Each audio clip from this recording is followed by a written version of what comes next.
padaku, jadilah padaku, jadilah padaku, jadilah padaku seperti yang kau ingin. Benar Tuhan, kami telah mati, tapi kami dibangkitkan kembali untuk hidup di hadapan-Mu, untuk menggenapi setiap maksud-maksud-Mu di dalam kehidupan kami.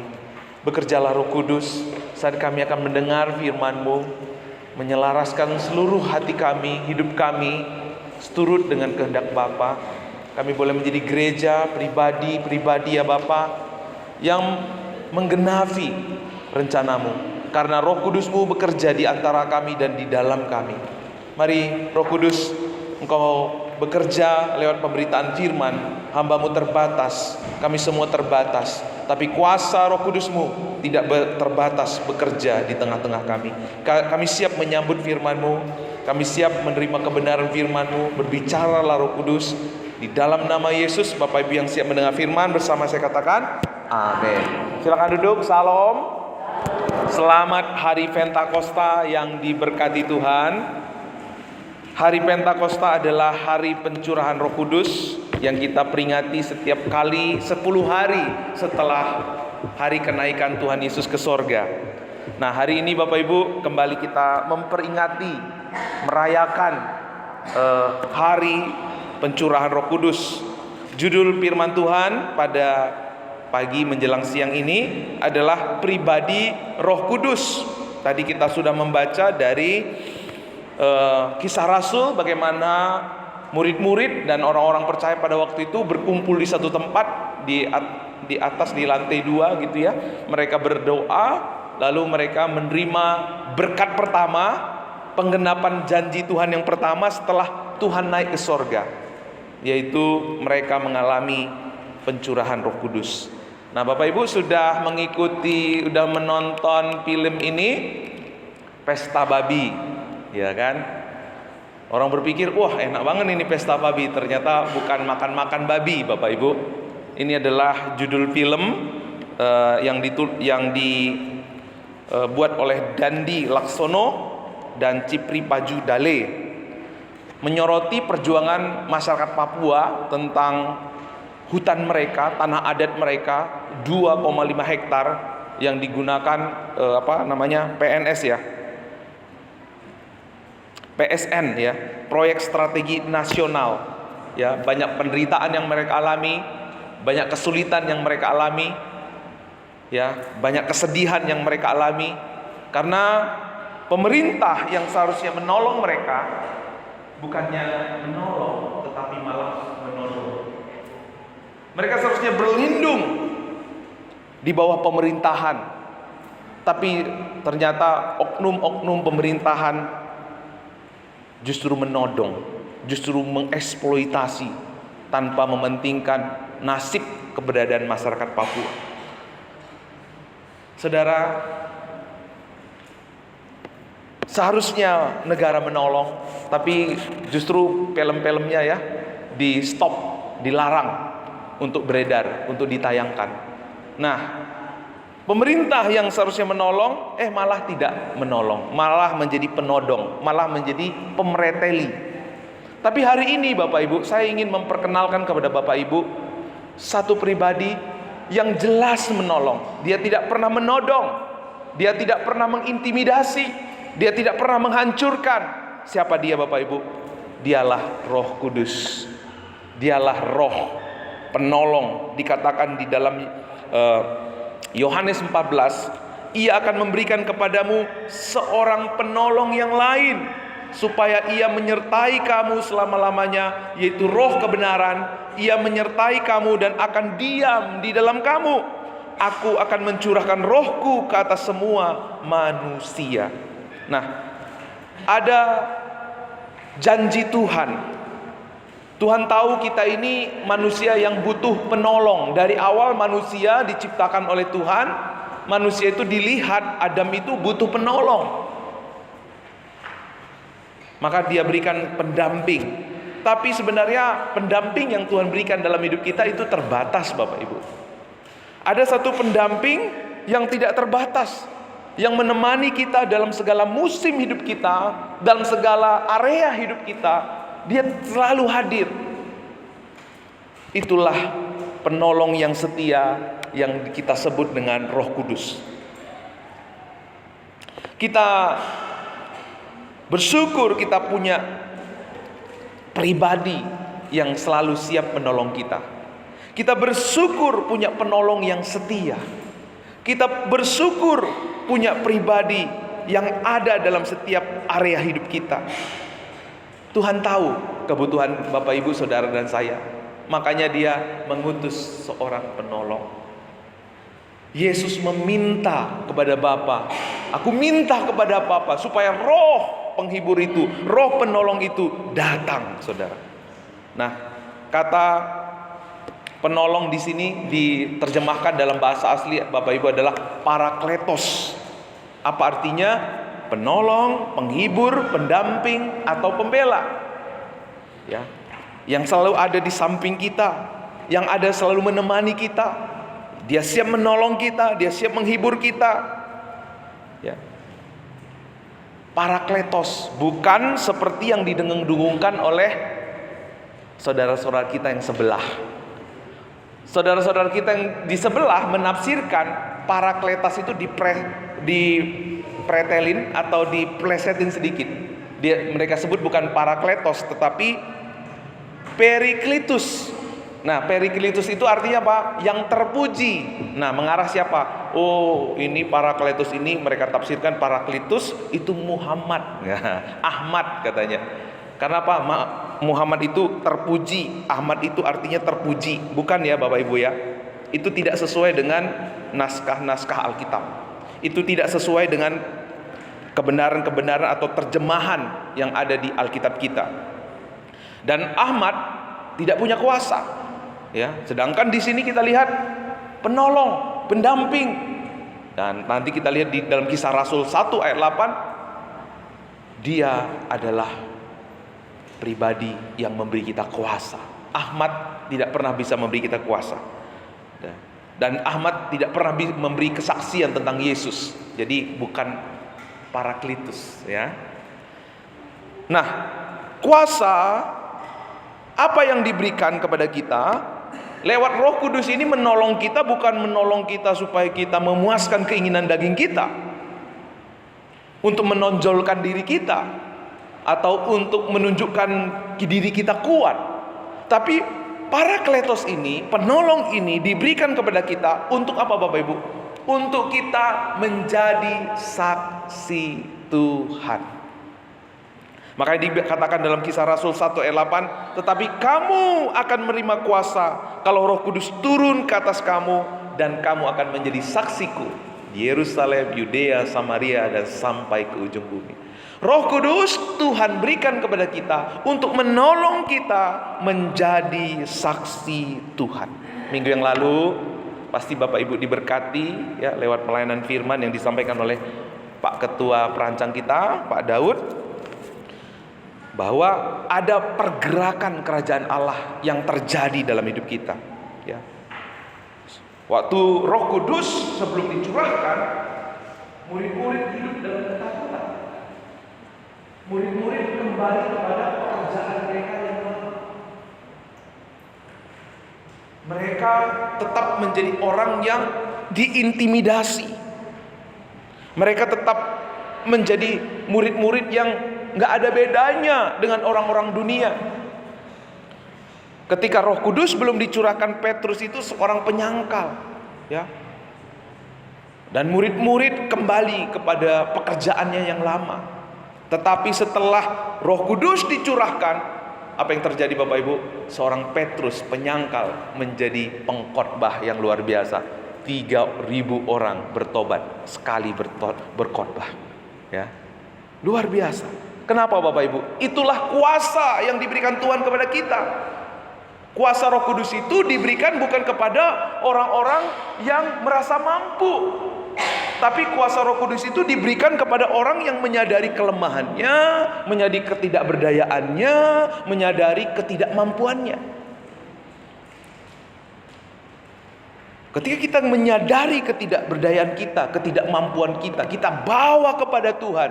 Kita buka hati kita, buka hidup kita untuk Roh Kudus bekerja. Maka kita akan melihat keajaiban Tuhan nyata di hidup kita. Amin. Nah, makanya tadi Bapak Ibu di nas yang kita baca, Roh Kudus itu digambarkan seperti apa tadi?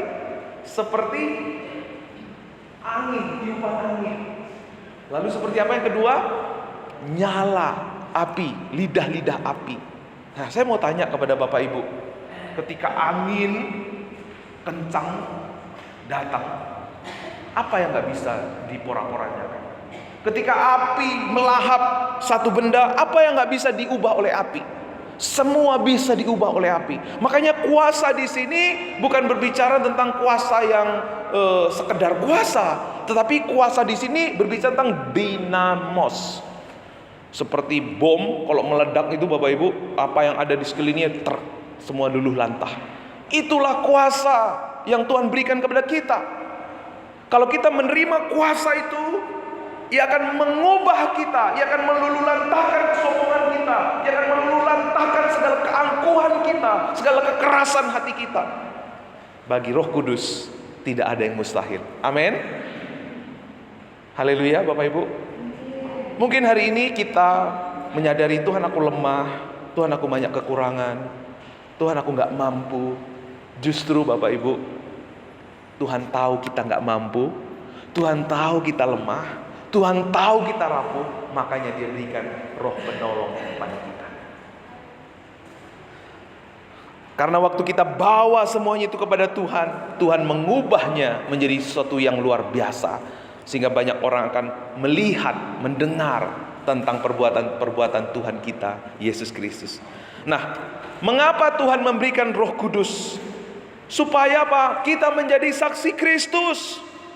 Jemaat mula-mula kita lihat di ayat yang ke-7, ke-8 Bapak Ibu, bagaimana mereka itu apa? Dikatakan tercenggang-cenggang, terheran-heran. Ya, mereka itu menjadi termanggu-manggu. Ya, mereka mendengar, ternyata mereka itu dari berbagai latar belakang, tetapi bisa mengerti tentang bahasa yang mereka nyampaikan. Makanya ada perkataan, bagaimana mungkin? Artinya kalau Roh Kudus bekerja di dalam kita, sesuatu yang mustahil menjadi mungkin. Sesuatu yang indah, sesuatu yang ajaib pasti terjadi melalui kita dan di dalam kita. Ada supranatural yang terjadi, ada keajaiban yang terjadi. Lihat Bapak Ibu, ketika Roh Kudus bekerja, tandanya Roh Kudus bekerja itu apa sih? Roh Kudus itu bekerja selalu fokusnya yang pertama memberitakan Injil. Memberitakan tentang kemuliaan Tuhan kita. Itu yang pertama. Roh Kudus akan bekerja melampaui akal dan pikiran kita, bahkan kekuatan kita, ketika kita rindu menjadi saksi Tuhan. Kuasa yang tidak terbendung itu, yang digambarkan seperti api dan angin, itu akan bekerja di dalam diri kita. Sehingga banyak orang berkata, kok bisa ya Mas Bang Misko hidupnya begitu luar biasa? Kok bisa ya? Sehingga lewat keheranan mereka kita bisa memperkenalkan kepada Yesus Kristus. Nah, saya ingin bawa Bapak Ibu untuk mengenal pribadi Roh Kudus. Dalam perjanjian lama, bahasa Ibrani disebut ruah. Napas artinya napas, udara atau angin. Dalam terjemahan Yunani disebut pneuma atau napas atau roh, ya. Jadi kita bisa simpulkan, ya, Roh Kudus itu adalah kuasa Allah atau pribadi Allah yang menghidupkan dan menggerakkan kita. Jadi kalau sering saya ulang-ulang Bapak Ibu, Allah Bapa merencangkan, yang menciptakan dunia dan segala isinya. Lalu Allah Anak mengerjakan apa yang direncangkan. Lalu Allah Roh Kudus mengaplikasikan apa yang Yesus kerjakan. Nah, makanya dikatakan di Yohanes 14 ayat 7, ya 17, diutus Bapa dalam nama siapa? Dalam nama Yesus, untuk mengajar segala sesuatu, mengingatkan kamu semua yang telah kulakukan, kukatakan kepadamu. Tinggal di dalam kita. Roh itu memberi hidup, Roh itu memberi kita kuasa, Roh itu menuntun kita dalam kebenaran. Roh Kudus itu membawa kita hari demi hari serupa dengan Kristus. Kalau Roh Kristus ada pada kita, udah pasti kita dituntun hidup seturut dengan kehendak Kristus. Pasti kita dituntun meneladani Yesus Kristus. Ya. Kalau nggak ada Roh Kudus dalam diri kita, nggak mungkin kita hari demi hari menjadi semakin serupa dengan Kristus. Makanya kalau ada Roh Kristus di dalam hidup kita, seperti lagu pujian kita tadi, tambah hari, tambah cinta Yesus. Atau lagu yang tadi, hidupku bukannya aku lagi, tapi Yesus di dalamku. Amin Bapak Ibu. Kalau Roh Kristus, Roh kasih ada pada kita, tandanya apa? Kita pasti lebih lagi saling mengasihi. Tambah hari, tambah saling mengasihi. Tambah tua, tambah lanjut usia, tambah saling mencintai, seperti opa lihat dan ibu. Amin. Gak ada amin. Lebih lagi saling mencintai. Amin. Ya mungkin ibu-ibu bilang ya, Pak tapi giginya udah ompong Pak, tambah cinta lagi. Amin. Tapi Pak udah bawa tanah Pak, tambah cinta lagi ya. Karena apa? Kasih Kristus lebih menguasai hati kita. Haleluya. Nah, siapa itu Roh Kudus? Roh Kudus itu Bapak Ibu satu pribadi, berbeda dengan Yesus, tapi satu hakikat. Bukan sekedar kuasa, tetapi Sang Maha Kuasa. Bukan sekedar teori untuk kita pelajari, melainkan tentang pribadi yang harus kita kenal. Jadi Roh Kudus itu pribadi. Artinya apa? Dia punya perasaan, dia punya kehendak, dia bisa berduka, dia bisa bersuka, dia punya pikiran. Maka Bapak Ibu, kalau kita ingin mengalami Roh Kudus, kita perlu untuk membangun hubungan dengan Roh Kudus. Kita perlu melibatkan Roh Kudus dalam setiap aspek, dalam setiap waktu, dalam setiap kesibukan kita. Ya. Dia karena apa? Dia itu pribadi. Ia mau kita mengenal dia. Ya, tadi ya Bapak Ibu, Tuhan sudah beri kita penolong yang udah jelas tidak pernah bisa mengecewakan kita. Tapi manusia lebih suka mencari pertolongan kepada dunia. Sehingga kita dikecewakan oleh dunia. Kita berharap dunia menolong kita, padahal dunia rapuh. Ya. Makanya akhirnya kita sering sekali kecewa, termasuk pasangan kita. Saya bisa mengecewakan Ibu Deborah. Ibu Deborah juga bisa mengecewakan saya. Tapi ada satu penolong yang tidak bisa mengecewakan kita. Yaitu siapa Bapak Ibu? Roh Kudus. Dia akan menolong kita, dia akan mengajar kita, dia akan menuntun kita, dia akan memampukan kita, dia akan menopang kita, dia akan memberi kita kesadaran, ya. Karena itu kita perlu datang hari ini, bahkan bukan hanya hari ini, kita perlu datang setiap waktu merendahkan diri dengan hati yang haus dan lapar untuk mengenal Roh Kudus. Karena tanpa hati seperti ini, kita nggak mungkin bisa mengenal Roh Kudus. Makanya hari ini pun iblis juga bekerja kan. Udah itu Roh Kudus itu udah biasa. Paling yang dulu juga yang disampaikan pendeta itu, Roh Kudus itu udah tahu, kamu udah tahu kok Roh Kudus itu siapa. Udah biasa kita sebut di dalam doa, di ibadah kita. Sehingga hati kita itu nggak lagi greget untuk mengenal Roh Kudus. Padahal Roh Kudus itu akan dialami waktu kita mengenal Dia. Iblis tahu kalau kita mengenal Roh Kudus, hidup kita pasti berubah. Karena itu iblis bekerja supaya kita merasa sok tahu, atau yang lebih parah nggak mau tahu tentang Roh Kudus. Kita lebih senang dengan penawaran-penawaran, pertolongan-pertolongan yang ditawarkan oleh dunia. Bapak Ibu, mari kita bertobat. Karena apa Bapak Ibu? Kalau orang Kristen tanpa Roh Kudus, sebenarnya kita adalah orang Kristen yang mati selagi kita masih hidup. Gereja tanpa Roh Kudus, sebenarnya kita adalah gereja yang mati selagi kita banyak aktivitas. Betapa pentingnya kita mengenal pribadi Roh Kudus. Kalau kita merasa sok tahu tentang Roh Kudus itu Bapak Ibu, artinya apa? Kita sedang mengecilkan Tuhan. Kita sedang memandang Tuhan itu kecil. Karena Roh Kudus itu adalah pribadi yang besar.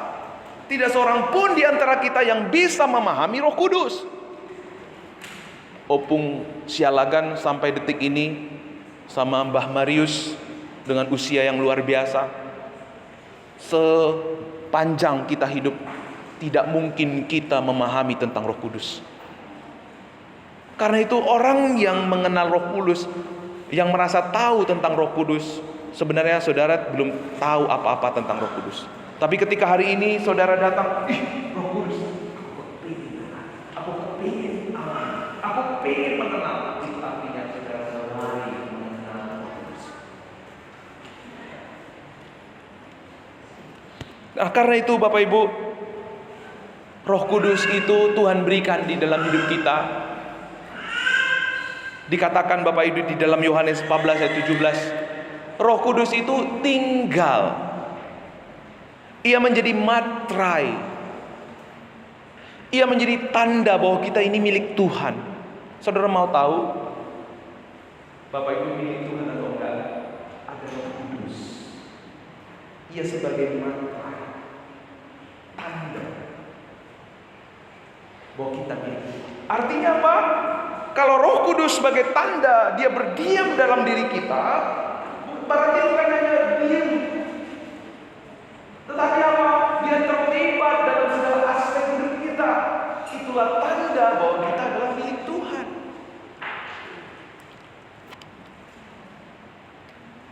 Ia tinggal menetap. Kalau dalam perjanjian lama, roh dalam PL itu, roh itu datang dan pergi Bapak Ibu. Tetapi setelah Yesus datang, dia naik ke surga, dia mengutus rohnya kepada kita. Roh Kudus itu tinggal tetap di dalam diri kita. Nah, kalau Roh Kudus itu tinggal tetap dalam diri kita, dia menetap dalam diri kita, maka kita seharusnya melibatkan Roh Kudus.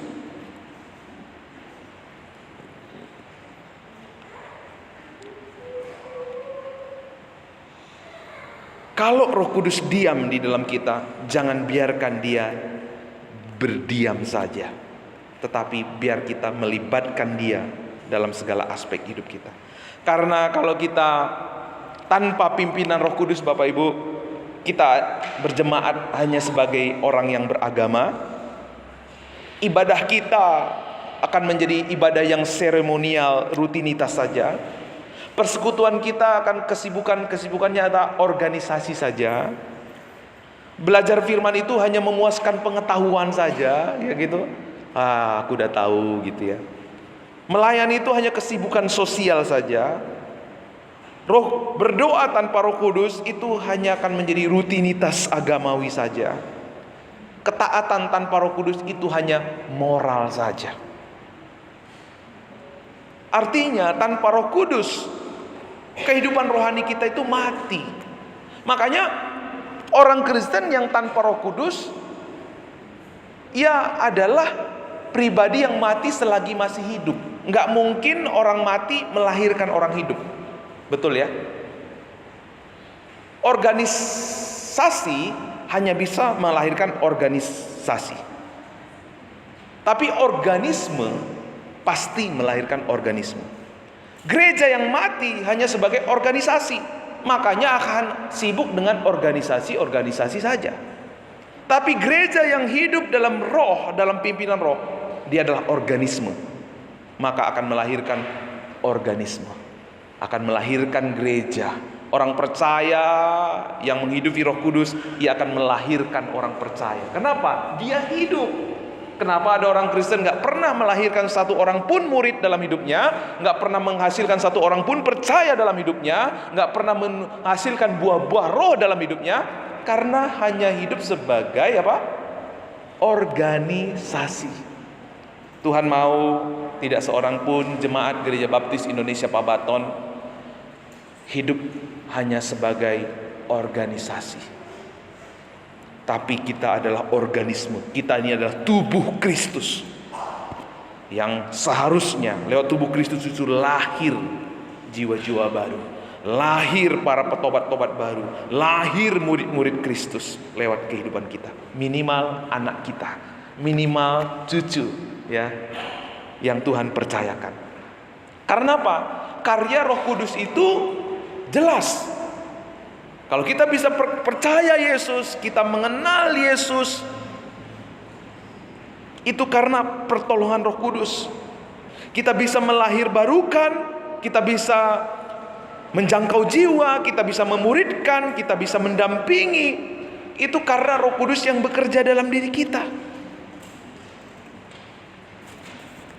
Ada satu yang menjadi penghalang Roh Kudus tidak bekerja di dalam diri kita. Apa itu Bapak Ibu? Ketika kita merasa mampu dengan kekuatan kita, merasa kita itu gak perlu ditolong. Kita berpikir, aku masih lebih baik dari orang lain, aku lebih taat dari orang lain, hidupku itu lebih rohani dari orang lain. Itu yang membuat kita akhirnya Bapak Ibu tidak merasa butuh ditolong. Jadi bagaimana supaya kita ditolong, supaya kita menikmati kuasa Roh Kudus yang dianugerahkan Tuhan kepada kita? Bagian kita tidak pernah bisa menobatkan seseorang. Kita tidak pernah bisa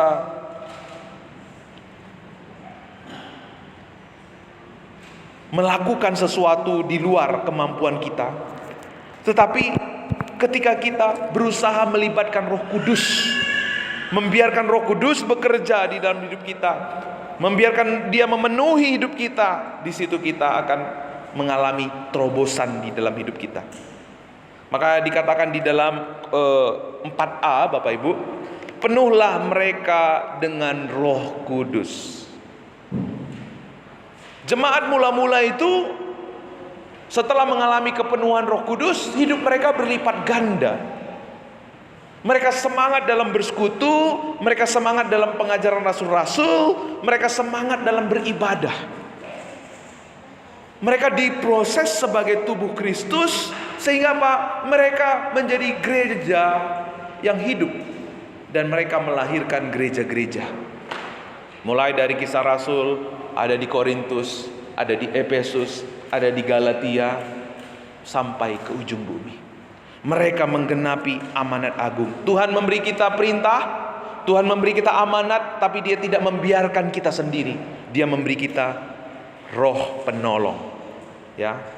Nah, karena itu bagaimana supaya kita dimampukan untuk menunaikan tugas yang Tuhan berikan? Biarkan hidup kita dipenuhi oleh apa? Roh Kudus. Kata dipenuhi di sini berasal dari kata plero, Itu mengisi sampai penuh. Dipenuhi roh artinya kita dikendalikan oleh Roh Kudus. Kau ambil alih seluruh hidupku, ku berserah. Ayo lanjutin. Membiarkan Roh Kudus mengambil alih seluruh kehidupan kita. Nah, saya mau ajak Bapak Ibu lihat bersama-sama. Ada dua versi kepenuhan roh yang benar dan kepenuhan roh yang palsu. Ya, jangan terkecoh. Karena ada banyak kepenuhan roh, ya. Kepenuhan roh yang palsu, Bapak Ibu, saya bacakan, sensasi emosional tanpa perubahan hidup. Ada manifestasi gitu ya, wah gitu ya. Kalau Bapak Ibu ikut pertemuan doa itu, ada doa pelepasan segala macam, ya ada manifestasi. Tapi setelah didoakan, setelah datang altar call sampai ingusan gitu ya, sampai nangis, pulang hidupnya nggak berubah. Nah itu namanya sensasi emosional. Tapi orang yang mengalami kepenuhan roh, dia tidak hanya emosional, tapi dia itu mengalami perubahan hidup. Ya, minggu kemarin Tuhan berikan kesempatan melayani di dua tempat, di Perumpung dan juga Serpong, Bapak Ibu. Kami Tuhan pertemukan dengan dua anak sekolah minggu kami yang pernah kami layani. Dua-dua ini luar biasa nakal, luar biasa. Orang tuanya angkat tangan, Bapak Ibu. Kelas 4 belum bisa baca. Kami waktu itu dirikan di Cisaeng itu taman baca dan rumah pintar. Setiap hari belajar. Selain belajar, kita ajak berdoa, ajak belajar firman. Dan kemarin kami takjub akan perbuatan Tuhan, ya. Hampir setiap minggu sibuk luar biasa melayani. Yang satu sebagai tim musik, yang satu sebagai soundman, ya. Gereja itu ada 3 kali ibadah, dia semua yang layani. Luar biasa. Kenapa? Bukan saya yang mengubah, bukan, Bapak Ibu. Yang mengubahnya siapa? Roh Kudus yang mengubah. Kalau Roh Kudus mengubah, ia akan mengubah. Apa yang gak bisa diubah oleh api, apa yang gak bisa diporak-porandakan oleh angin, semua diluluhlantahkan. Yang kedua, ketika kita dipenuhi oleh roh yang palsu, maka kita itu akan tetap mengalami yang namanya ketakutan. Kita itu akan digerakkan oleh apa? Berkat. Apapun yang kita kerjakan, apapun yang kita lakukan, apa untungnya buat saya? Semangat beribadah, semangat melayani, tetapi untuk mendapat sesuatu bagi dirinya. Itu bukan pimpinan Roh Kudus.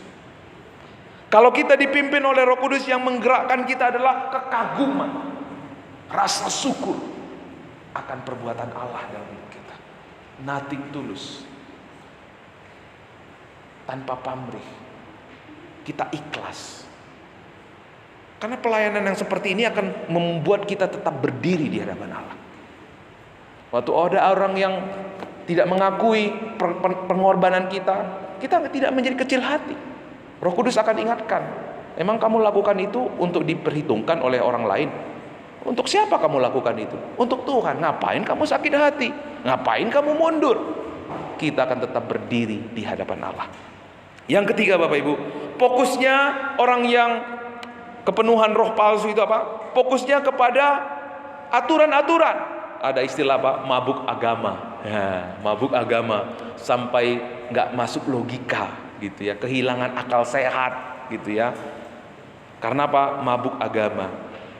Fokus, sedangkan kepenuhan roh yang benar, kita fokusnya bukan kepada aturan-aturan, tetapi kepada hati Allah, kepada kasih dan keadilan Allah yang kita alami dalam hidup kita. Yang selanjutnya, Bapak Ibu, kepenuhan roh itu kita tentunya ada buah-buah roh. Tapi kepenuhan yang palsu nggak ada buah-buah, tidak ada perubahan hidup.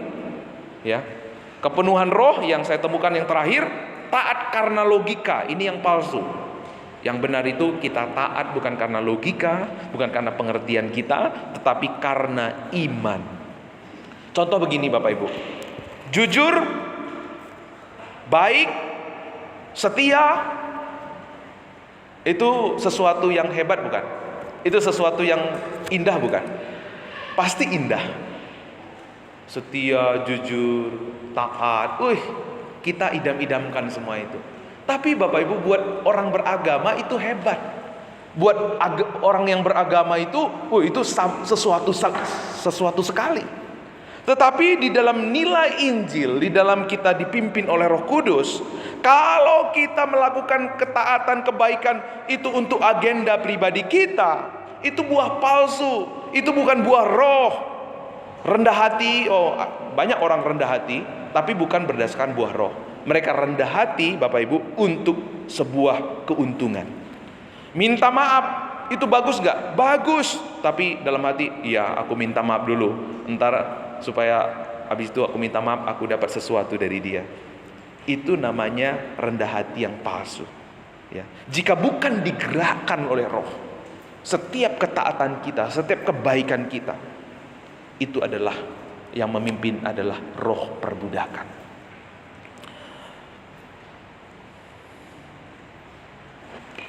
Pasti akan menimbulkan kedagingan. Pasti akan menimbulkan, kalau daging itu dibiarkan pasti busuk. Busuk akan mengundang lalat-lalat. Lalat-lalat datang, akhirnya mengundang penyakit. Ya.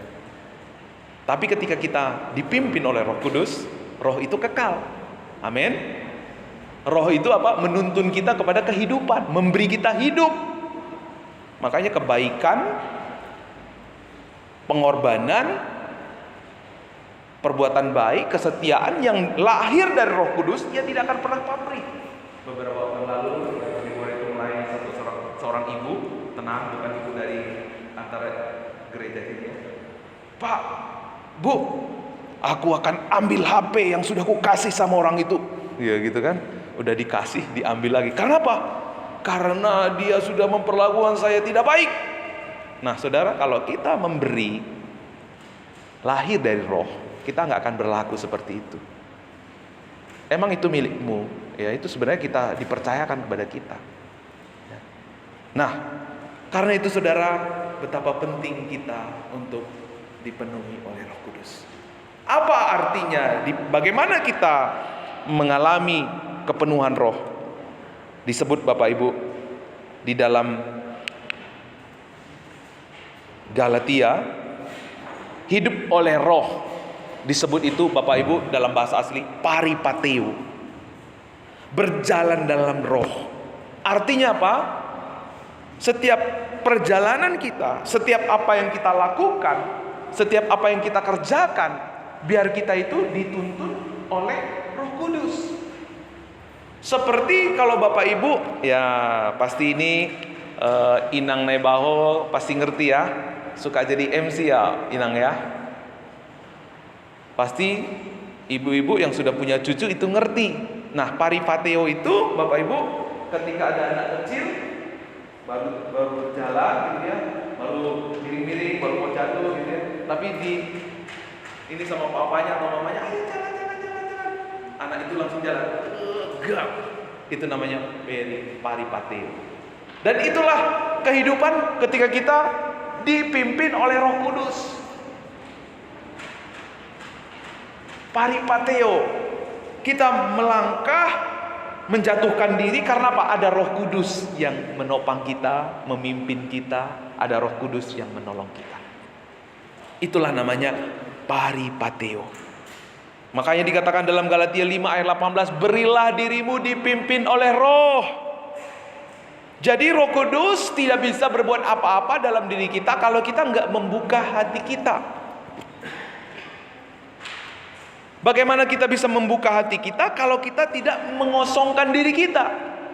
Nah, Roh Kudus bisa bekerja di dalam diri kita ketika kita mengosongkan diri kita.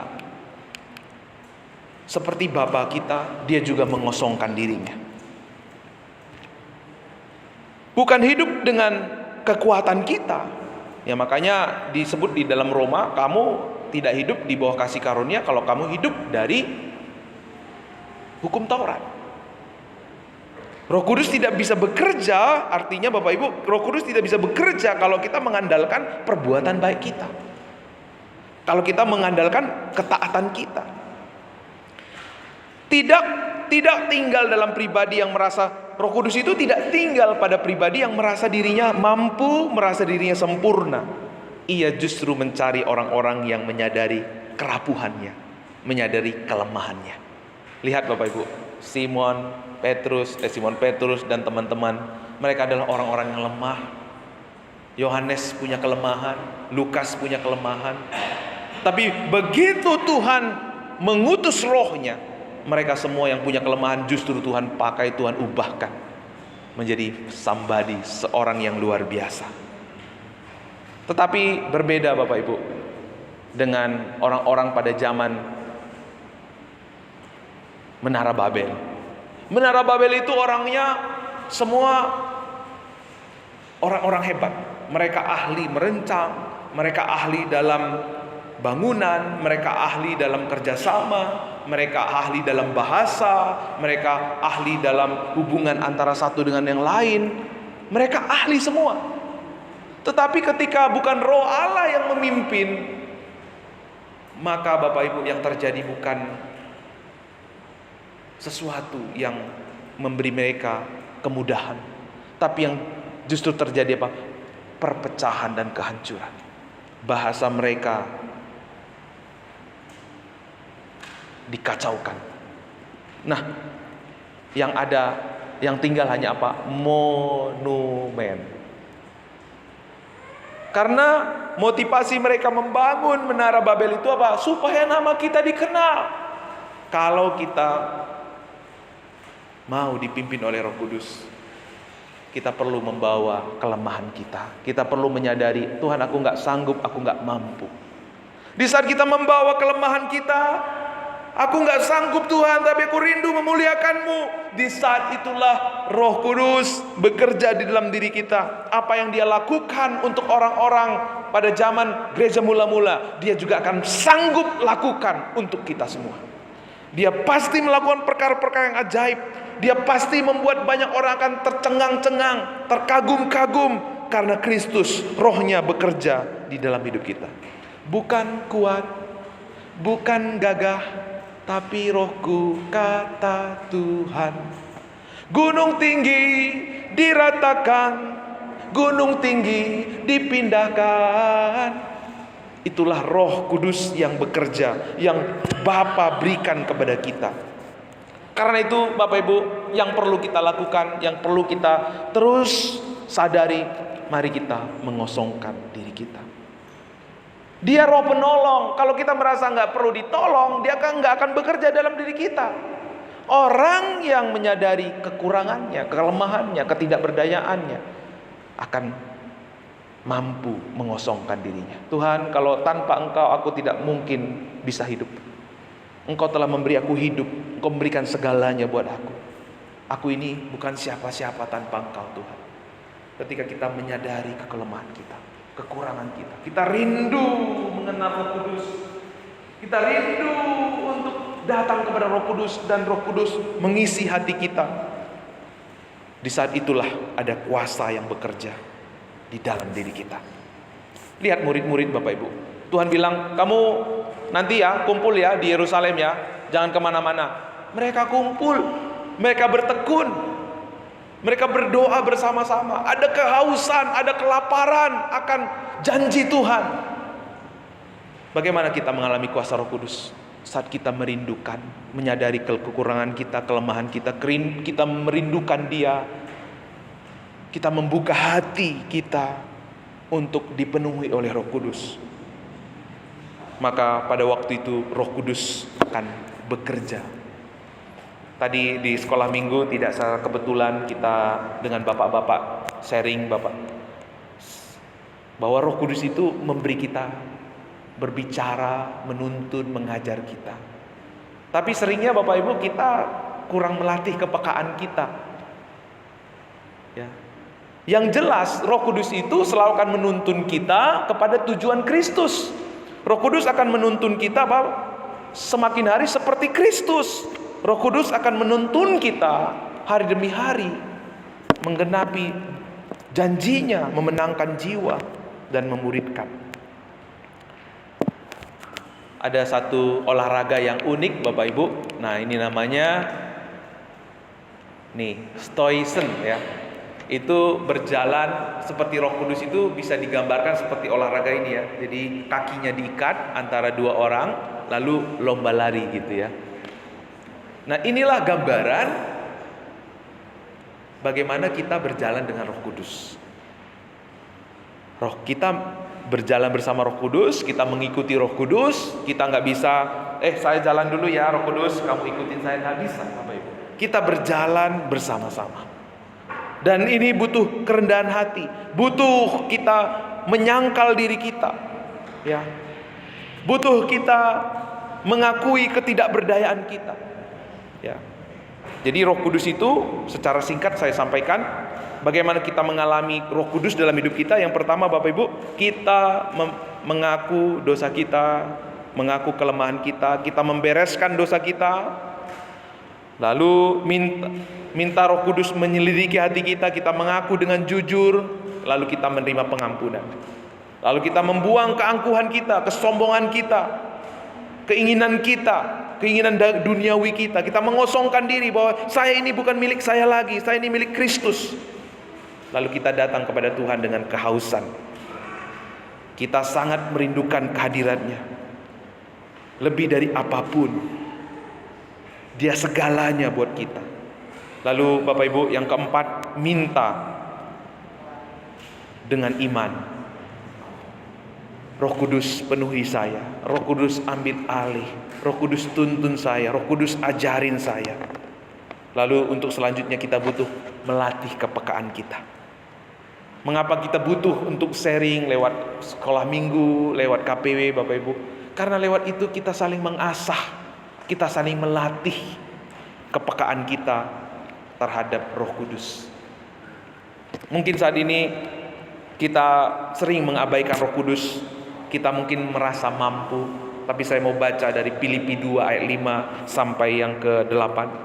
Hendaklah kamu dalam hidupmu bersama menaruh pikiran dan perasaan yang terdapat juga dalam Kristus Yesus, yang walaupun dalam rupa Allah tidak menganggap kesetaraan dengan Allah itu sebagai milik yang harus dipertahankan, melainkan ia taat sampai mati, melainkan telah mengosongkan dirinya sendiri dan mengambil rupa seorang hamba dan menjadi sama dengan manusia, dan dalam keadaan sebagai manusia ia telah merendahkan dirinya dan taat sampai mati, bahkan sampai mati di atas kayu salib. Kalau Tuhan yang kita sembah saja mengosongkan diri Bapak Ibu, bagaimana mungkin kita tidak mau mengosongkan diri kita? Kita perlu merendahkan diri kita. Tuhan, aku butuh Roh Kudus. Aku lemah. Aku penuh dengan kekurangan. Banyak dosa, banyak pelanggaran, banyak kesalahan. Biar Roh-Mu mengajar aku, menuntun aku untuk hidup seturut dengan kehendak Tuhan. Mari kita tunduk kepala.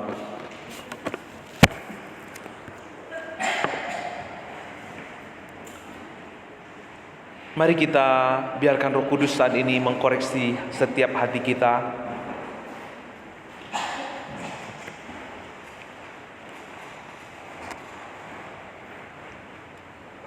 Mungkin selama ini kita menaruh harapan dan pertolongan kita dari dunia ini melebihi penolong yang Tuhan sediakan lewat Roh Kudus. Mungkin selama ini kita hanya membiarkan Roh Kudus hanya berdiam di dalam diri kita. Kita mengabaikan Dia. Kita lupa melibatkan Dia dalam pekerjaan kita, dalam tanggung jawab kita, dalam kesibukan-kesibukan kita.